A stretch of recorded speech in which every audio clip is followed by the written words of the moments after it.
We are at Mumbles. Mumbles. See? Mumbles. That's where we are, and we are here to visit Oystermouth Castle. See behind me? Can't miss it. It's a castle. Outside, I'd say it was on a par with Kidwelly Castle. Although you can hear the traffic noise and the alarms and everything else going on in the town, here, kind of like a little oasis of calm. In front of me now, you'll see the town we've just come through, and you can see the estuary from it. There are walks around here, and they look like quite nice ones too. This one in particular leads up to Oystermouth Castle Wood. I'm guessing because it's Oystermouth Castle, and it's a wood. Look at the castle. Look at the castle, Joey. I'm looking at it. Yeah, there you go. Good. Castle. Got a good wrapper. Yeah. Let's go check out the centre of it. Yes. See if it's, got chocolate all the way through. Oh, that'd be good. Oystermouth Castle sits on the Gower Peninsula overlooking Swansea Bay in the resort town of Mumbles. The castle was founded in the early 12th century, somewhere around 1106, by William de Londres, William of London, of Ogmore Castle, although that was probably just a ringwork and a bailey, and there is now nothing of that castle left.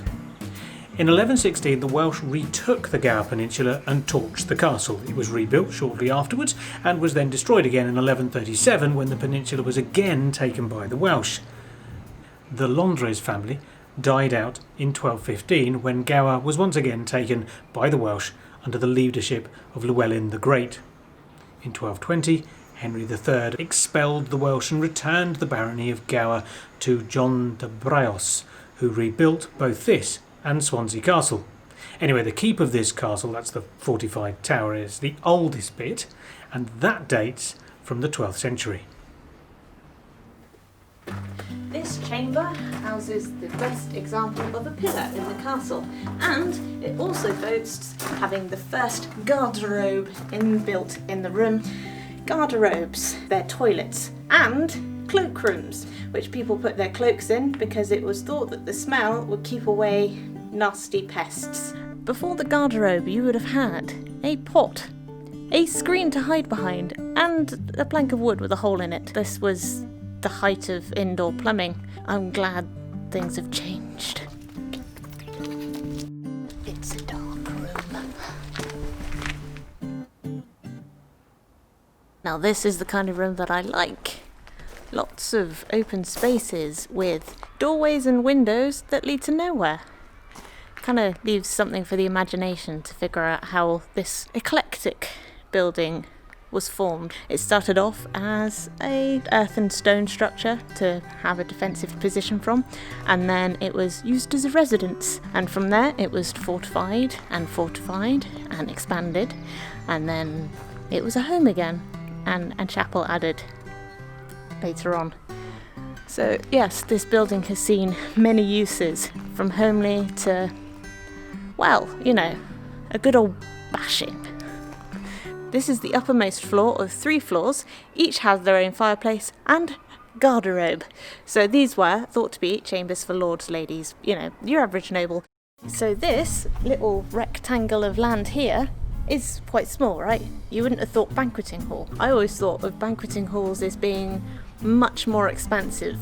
But apparently this is not a banqueting hall size, but also they thought it might be a kitchen because there are quite a few fireplaces there.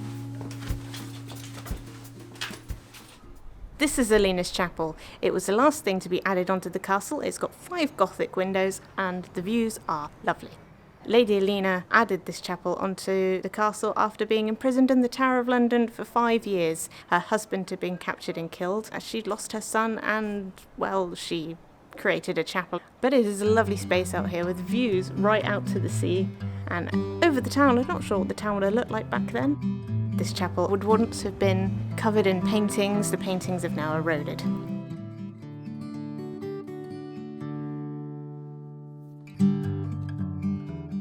One of the things that you might notice is that in the background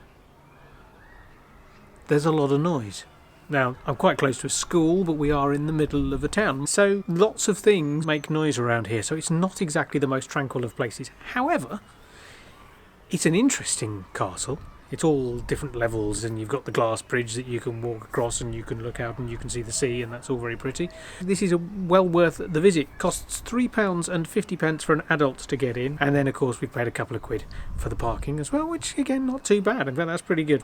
All things considered, this is definitely worth a look.